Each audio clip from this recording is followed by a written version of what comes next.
Welcome to Grit, the Real Estate Growth Mindset podcast, hosted by Brian Charlesworth, founder of Sisu. Sisu provides growth automation software for real estate. You'll hear stories from real estate thought and technology leaders, team owners, and brokers on how they grew their business in a rapidly changing industry. You'll learn how to transform your brokerage and teams into a high-performing and analytics-driven business so you have a new, durable, competitive advantage against disruption in your market. So let's get right into it. All right. Hello, everyone, and welcome back to the Grit Podcast. I'm Brian Charlesworth. I'm the founder of Sisu, and I'm your host of the show.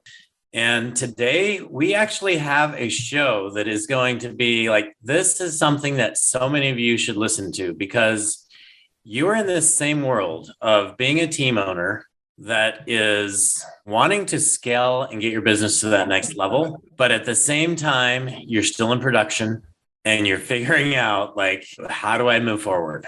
And today I'm here with Andrew Lewis. And I got to meet Andrew right after he became a Sisu customer. We were actually interviewed together in the Tom Ferry blueprint so that we could show what kind of an impact Sisu had on really streamlining and automating his business. So I got to know Andrew a little bit then. But Andrew, thanks for joining us on the show today. Andrew is the founder, owner, and CEO of Performance Real Estate, which is a real estate team. You want to tell us about your team today, Andrew? I want this to come from you.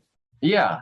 Thanks for having me. I'm excited to be here. So for Performance Real Estate, we're a small team at this point, have been trying to find our way here for about 5 years. And today, as it stands, the team is myself, 2 agents in production underneath me on the buyer side. We've got a full-time admin and a full-time inside sales agent currently, along with an outsourced transaction coordinator. So last year we did 93 deals with just 2 agents in production and headed towards a goal of 130 this year. Okay, awesome. So you did about 100 and you want to do 130.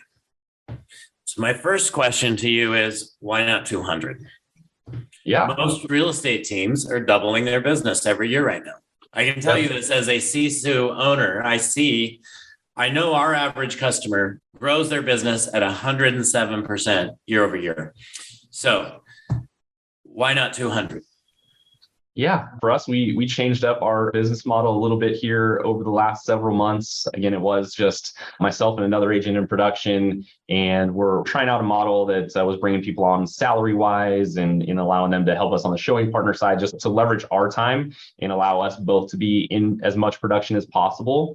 Over the last several months and meeting with a lot of other teams and all of that, we've gone back towards traditional team model of bringing on buyers agents and helping them grow and empower to grow their business. And so, with the showing partner model that we had there, it was for us, we kind of reached our ceiling of what 2 agents with someone opening doors for us could handle, it felt like. And so we were conservative with the goal there, but now going, hey, we're going to move towards this more traditional model. I don't see why we couldn't quickly double or even go beyond that. Okay. I agree with you. You should. Yeah. So just so you guys know, so Andrew and I talked about this before the podcast. And today, Andrew is not here to say how amazing he is, which, we all want to talk about how amazing we are. And I'm not saying you can't say how amazing you are, but so many of us, we're into a shifting market right now, right? And so many of you guys are in that point of your business where you're still in production. You want to get out of production. Hopefully that's your goal, to get out of production, because there's so many opportunities beyond that. You can't really scale your business as long as you're in production. So how do you surround yourself with the right people? These are the things we want to dive into today, because it's such a critical time. And anyways, I'm going to ask some hard questions, and Andrew has agreed to let me do that. So I hope you guys don't feel I'm beating up on Andrew. I think the world of Andrew, and I have 100% confidence he's just going to crush it in the coming years. And, he just made a significant change in his business where there were 2 team owners, and now there's 1 team owner. So Andrew, how does that make you think about your business differently? Yeah, I mean, that was an interesting change. And, we met together and felt like that was best to move our business forward. And and let us each focus on the strengths that we have. So that actually went really well. And it doesn't always in this business, but that went really well. But now just feeling that weight, right? It's now 100% on my shoulders, like succeed or fail. And I felt like that was maybe a comfort that I had previously. It was like, hey, we're in this together. If something were to go wrong, like it's between us. But now I just feel that, that tremendous weight, but also an excitement to go build things out and make things the way that we want to do it and just to grow the business.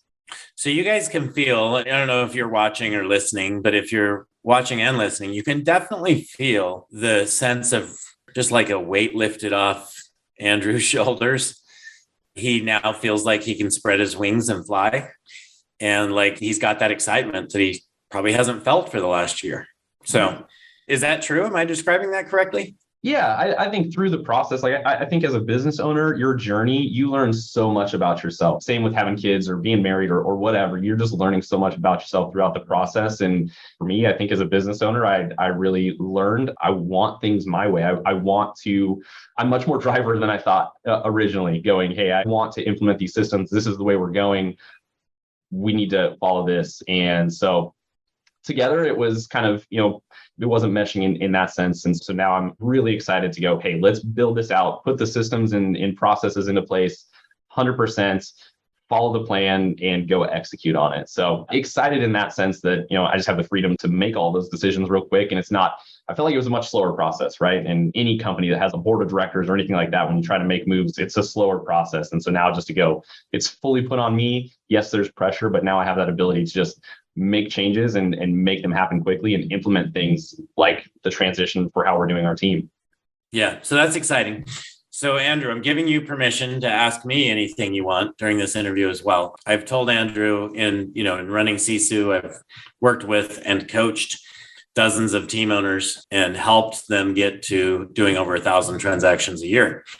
And so anyway, this is just a fun conversation between us to really just probably some of the stuff a lot of you guys are asking yourselves right now. Okay, here's where my business is at.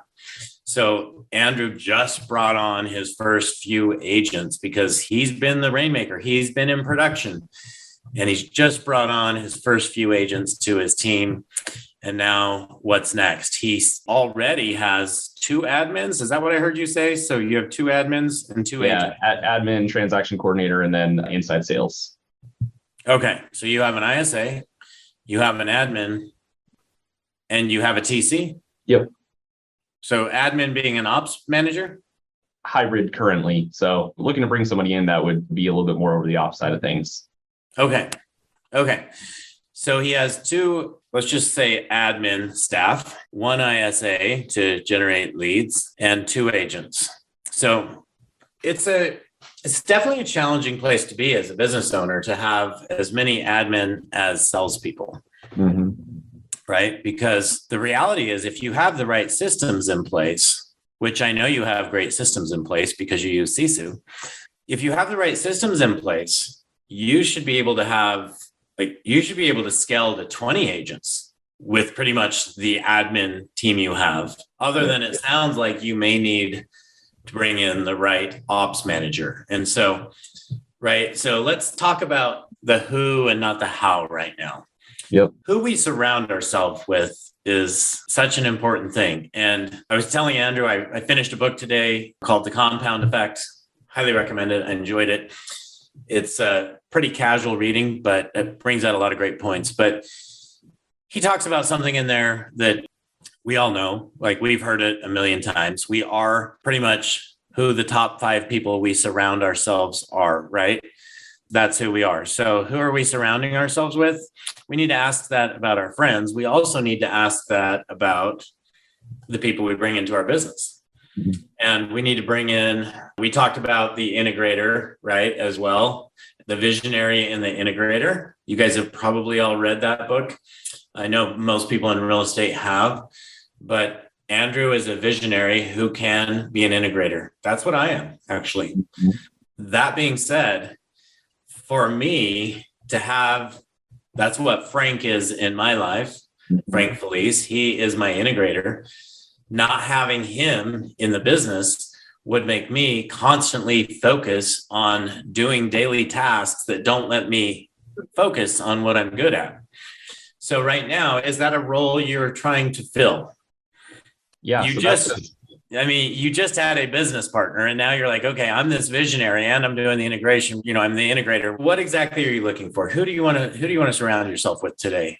Yeah. So, obviously that's the huge piece is surround yourself with the right people in the business that are where I want to go. And so I'm excited just to continue to develop those relationships. I have them, honestly. And that was a big change. We changed brokerages this year and I went from a small independent local brokerage to national brokerage and went from being the big fish, right? Like the top team at our brokerage to realistically, when you look at the scope of things nationwide, like we're nowhere near the top. Right. And so that just expanded those horizons for me. And I'm super excited to, be in an ecosystem that lets me pick the brains of people that are doing the 800, 900,000 deals a year that we're headed towards. And so, yeah, there is that huge component of having to surround myself with the right people.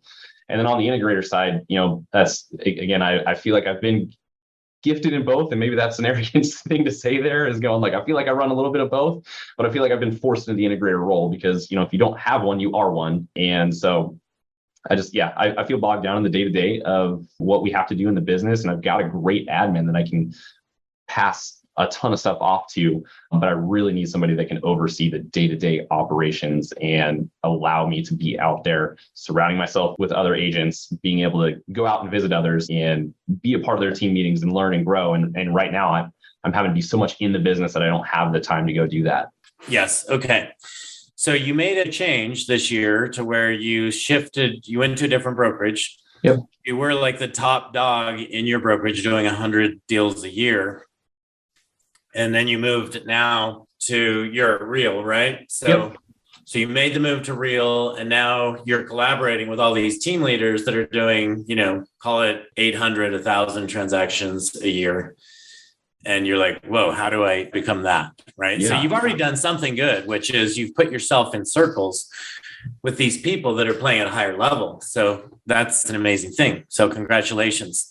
Yeah. So I would say to anybody that's they need to consider making a change to a brokerage like that. Like I had the sweetest deal where we were, and to make the transition to a new brokerage that just provided me exponential opportunity as far as tapping into agents that are where I want to be, that's been amazing. So if there's anybody that's like on the fence on what to do there, hey, I've got a really sweet deal, flat fee brokerage here, like look into something that allows you to level up, because being the top dog at your brokerage, everyone's coming to you for advice. Like you're not necessarily growing.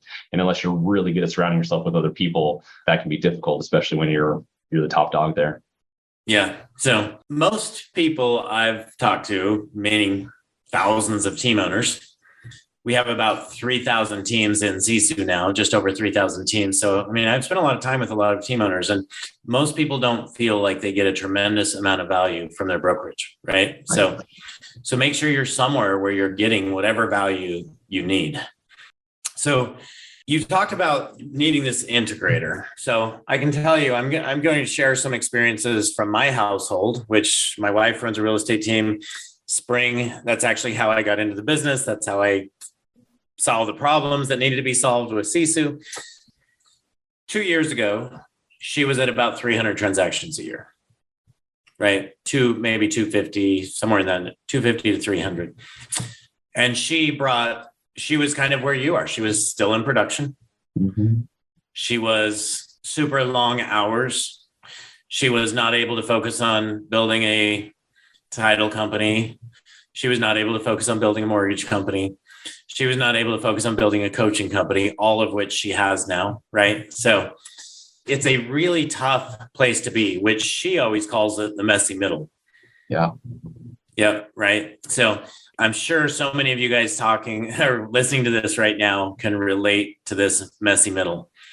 So I'm sharing this with you just because I think this is crucial information that I want you guys to all know.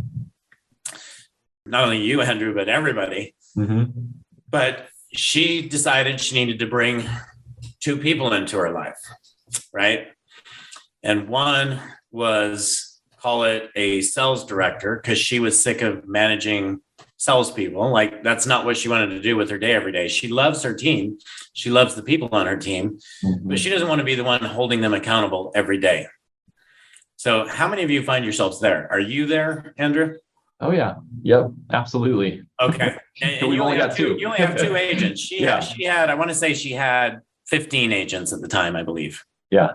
Yeah. So one of the things that is a tough question for you, right, is how many people can you hire until you have, maybe you need to go out and get your team to over 10 agents so that you can then afford to pay the right people to come into your world, right? So that's a question. I mean, have you thought about that? How do you feel about that?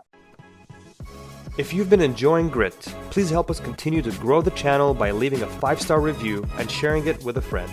Now back to Grit.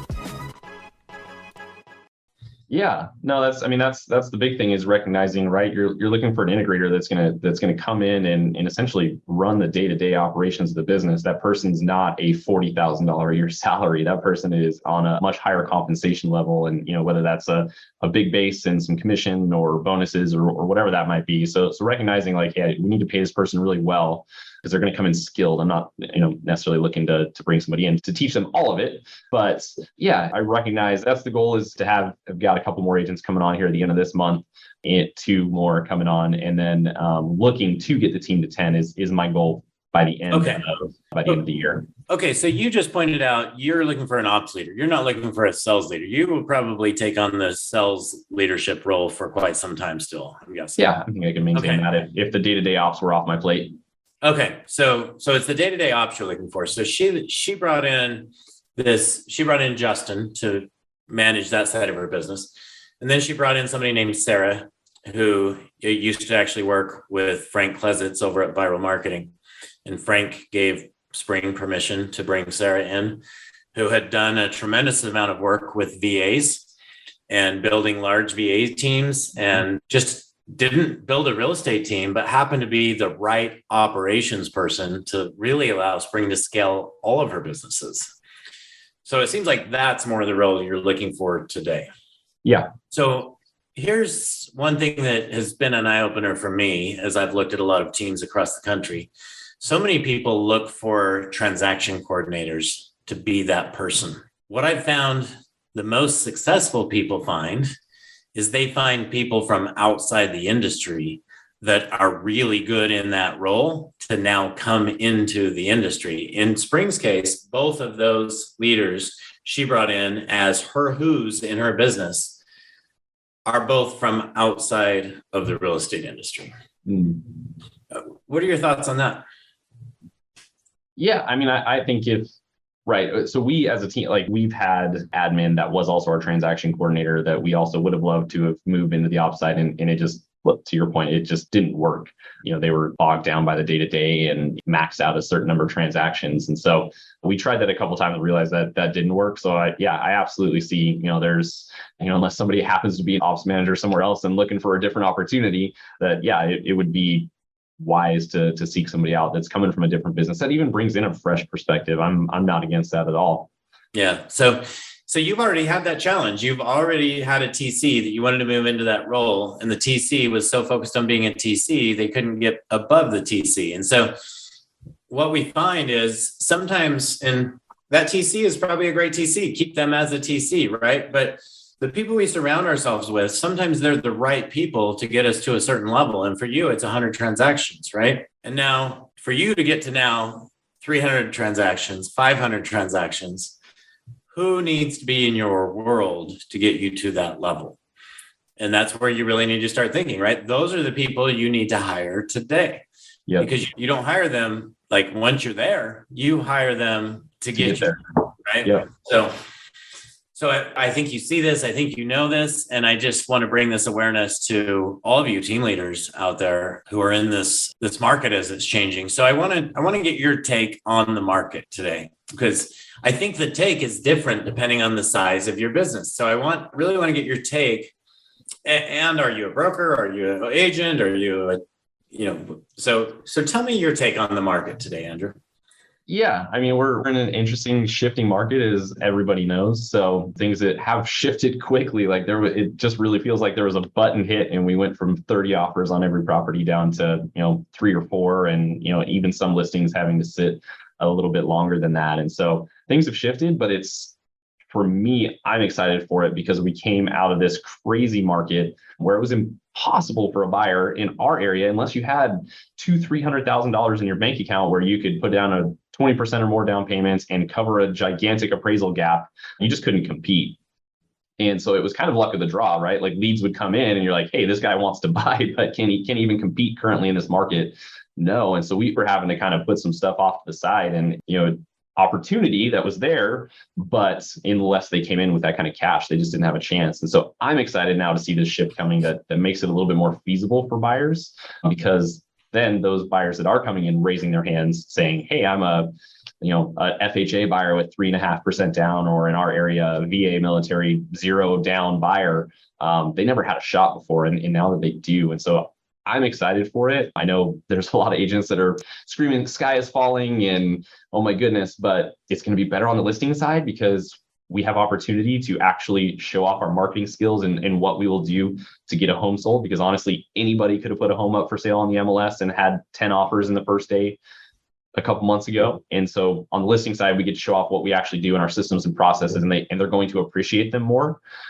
And on the buy side, it just opens up a ton more opportunities for buyers that, again, they don't have $200,000-$300,000 in their bank account, and they're looking to buy their first home. And now it's feasible to actually go in and get them something. So I'm super excited for where the market's heading, shifting a bit. Our area is surrounded by price points that are 30% higher. So we still have an influx of people coming into our area, and it's kind of keeping our business going. We've seen an increase in inventory, but stuff's still coming off the market pretty quickly.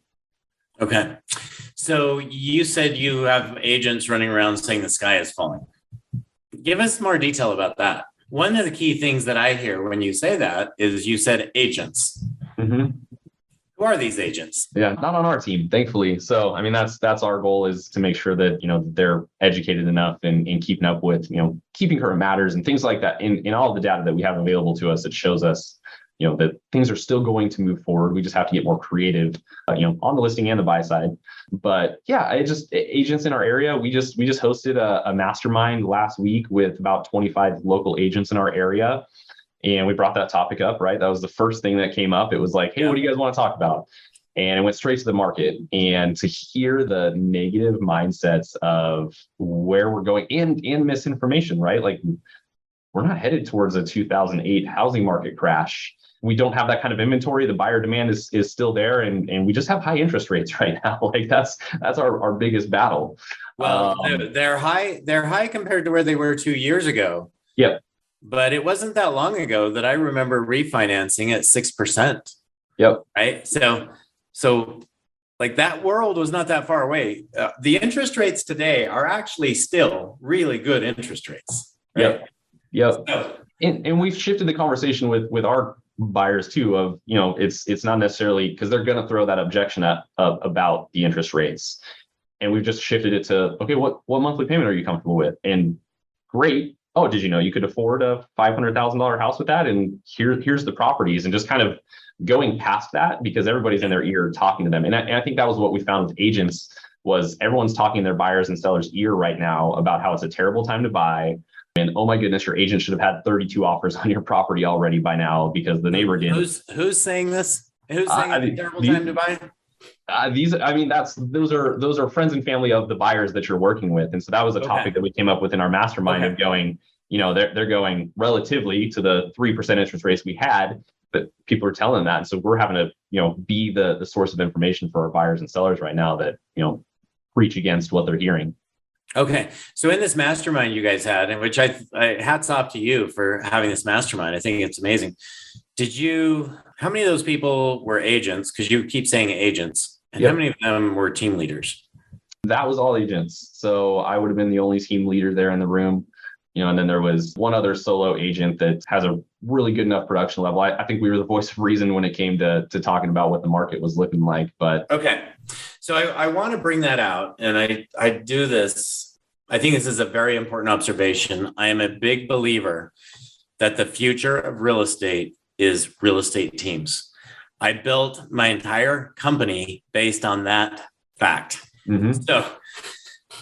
So that being said, this is starting to play out in the market today. And I think you just proved this to me. So thank you for sharing that valuable information. But if you bring 25 solo agents into a room who are solo agents, just, in whatever brokerage, these guys are going to be naysayers. They are saying that because you know what? Their business is shrinking today. Yeah. They are not thriving. If you go to any of my 3,000 teams at Sisu, and I'll just use the one closest to me as the example. It's the one in my house. My wife, she had her best 2 months ever, the last 2 months. She put 81 homes under contract last month. 81 homes. That's over 1,000 a year, right? That's a team that did just under 500 last year. Pacing right now to do 1,000 this year. Yep. So what does that tell you, Andrew, as a business owner, like where you need to be? And why do you think there's a difference between the way these team owners see it, which you just said you were the voice of reason with those 25 agents. Yeah. What's the difference between you as a team leader and all of these agents? Yeah. Well, I think we're able to look at the data that we have. We've got the volume of transactions, right? So that's where individual agent that does their 1 to 10 deals a year doesn't really have the data set that we do. So, if we're 100 deals a year, that's okay. We're selling 2 a week, right? So at least we're seeing and able to speak to, somebody brought up, they're getting creative with financing now and all sorts of bad loans being done out there. And I was like, I haven't seen anything come through other than a conventional loan lately. So I haven't seen that. I don't know what you're seeing. I'm not seeing bank statement loans come through on our side of things that we need to be worried about. So, we've got that data set to be able to look at that. And again, we're not relying on every single deal and hanging on to the outcome of that deal because there is a volume play there. Yeah. Now imagine even being a larger team owner, Andrew, where you actually had your own mortgage company. Think of your perspective then versus what mortgage companies are doing versus this solo agent. How many negative thoughts can they have in their brains about all the bad stuff going on right now, which basically what they're telling themselves is they're getting out of this business. Like they won't last. They won't be here. This is the time. This is my opinion. I've been saying this is going to happen for the last 3 years, but the solo agent will disappear with the exception of the solo agent that is a high producing listing agent that knows how to go out and get their expireds because expireds are going to come back. Yep. And those agents are going to thrive. But that solo agent that expects to get friends and family deals, and they will not be in the business. They will be gone. So yeah. That's one thing I'm incredibly excited about the transition we've just made is this is going to be a great market to bring agents on board to show them the value of that team. Because again, we just came from being fat and happy for the last 2 years of where your friends and family called you and said, hey, I want to move. And you accidentally got them $50,000 over asking price for their house and found them another house to buy. And those are going to dry up pretty quickly. And so people are going to need to be skilled, like to your point, they're going to have to be skilled to get that business here going forward. And buyers and sellers are going to look for the top producing teams in their area because they're not going to trust their uncle that has a real estate license anymore because the market has shifted. And they're probably going to come to us after they've already tried with him, but we're going to end up getting that business in the long run. Yeah. And we all know those power listing agents are skilled. But if you're a new buyer's agent coming into this world today and you just hang your license at a brokerage, your chance of success, it was 10% within 5 years, 90% of those agents are gone, right? Mm-hmm. That's the history of real estate. I would say it's going to change to where within 1 year, 90% of those agents will be gone. Because if they're not on a team where they're getting leads, where they're getting leadership, where they're getting skills, where they're getting support, where they're getting admin, where they're getting systems, they will not survive. They will not be there, right? So it's a truly, truly interesting time. It's a truly interesting market that we're in right now. Yep. So this is just, I share this believing that more than ever, I guess teams have a massively unfair advantage. And that's pretty much why Sisu exists, is to give you an even larger advantage. So let's talk about your technologies that you use because you have systems in your in your world, what are you guys using as far as your systems go? Yeah, so we're Follow Up Boss, Ylopo, Sisu. Those are the big three players in what we've got right now. So kind of seems to be a popular combination amongst a lot of agents out there currently. Yes, so Follow Up Boss, definitely top CRM, top team CRM platform. Most people that have Follow Up Boss have Ylopo. And we work a lot with both of those companies, as Sisu's kind of that third platform. And I would say the two things, and this, I'm obviously biased on this, but the two things that every real estate team absolutely must have in their business is an amazing CRM and Sisu. If you do those two things, you will have the operating systems that you need to run your business. You also need an e-signature platform. So, right. Yep. So if you don't already have those things, make sure you go check those things out. And I'm not just saying that because I'm the CEO and founder of Sisu. I'm saying that because I believe it, that for you to be in existence in the next 3 years in this business, you are absolutely going to have that. And I tell people that all the time too, is, we're in all sorts of mastermind groups and all of that as well. And the topic with Sisu comes up because I do love it. I use it for the numbers tracking. We're fully integrated on the task management side of things. So every escrow gets run 100% through there. But I preach that all the time to people is, number one, if you're an agent, you need to track your numbers, especially in this market. You're going to make 100 phone calls and talk to 10 people, and they're just going to tell you, go pound sand. I'm not buying anything right now. Right. But if you can have the data set behind that to go, hey, but if I talk to maybe it's 200 people, gets me an appointment, it's so much more encouraging to work through those difficult days of the 10 people that told you no, because you're just another step closer towards getting that yes.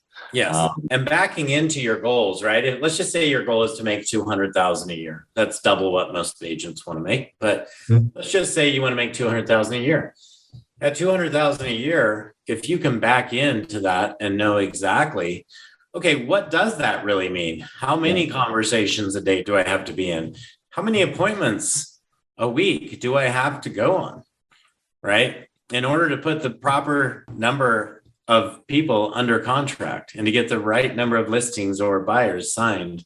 So super, super important. Make sure you guys know that. Even if you do it in a spreadsheet, it'll be very painful to do it in a spreadsheet because I did that. And that's why I built Sisu. But even if you do it in a spreadsheet, it's going to be a lot better than not doing it. So make sure you know that. Great. Well, I know because I felt it from you today, even before we started this podcast. We're pretty much out of time, but I know that you are going to crush the next 2 years. Super excited for you. Congratulations just on being in a position now where you feel like you can actually spread your wings and fly, because that alone gives you an amazing opportunity to just go after this world and take whatever you deserve right now. So, Andrew, any last words of advice? Any questions for me? Anything else you want to hit on before we wrap up? Yeah, I'm just thrilled with where the market is. I think it's a good spot for our market as a whole, for agents as a whole, buyers, sellers. We need this a little bit. And it's seeing those strategic opportunities that you can use to take advantage to get where you want to go. And so shifting out of this, I'm excited to get into building things up. Again, providing value as a team lead that helps agents succeed, helps them have the right mindset, holds them accountable to the numbers, has a great culture. That's a big piece. And so it's, we're in that early phase right now of we're limited on people here currently, but as we build it out, make sure that we're building a great culture that gets people to want to stay and want to be here and have fun doing real estate, but also crush the numbers and hit the goals that they're looking for so that they can do what they want with their lives with the money that they've made. And so I'm passionate on real estate investing, and I can't wait to help my team achieve that on their side too, and creating some passive income. So to see an awesome opportunity there to create some culture and drive value.